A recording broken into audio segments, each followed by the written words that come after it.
High everyone, welcome back to my channel Bangali ঘরোয়া রান্না।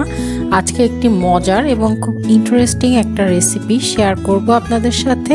এটা হচ্ছে চিংড়ি মাছের ঘিলু অথবা চিংড়ি মাছের ব্রেন ফ্রাই বলতে পারেন। এটা খুলনার খুবই বিখ্যাত একটা খাবার। আশা করি আমার আজকের রেসিপিটা আপনাদের ভালো লাগবে। প্লিজ আমার চ্যানেলটিকে সাবস্ক্রাইব করবেন। আমি চেষ্টা করেছি রেসিপিটা আপনাদের সহজ করে দেখানোর জন্য।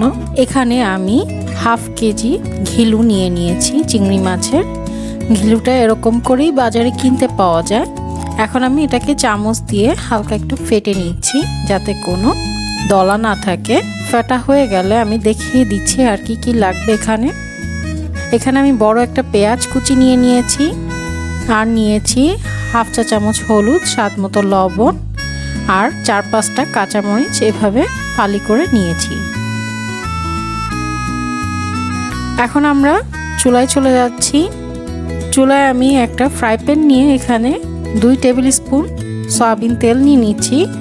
এখন এর মধ্যে আমি পেঁয়াজগুলা এবং কাঁচামরিচ কুচিগুলা দিয়ে দিব। এখানে তেল বেশি দেওয়ার খুব একটা প্রয়োজন নাই, যেহেতু আমরা ঘিলু রান্না করছি। যখন পেঁয়াজ এরকম ব্রাউন হয়ে আসবে তখন আমরা চিংড়ি মাছের ঘিলুগুলো ঢেলে দিব।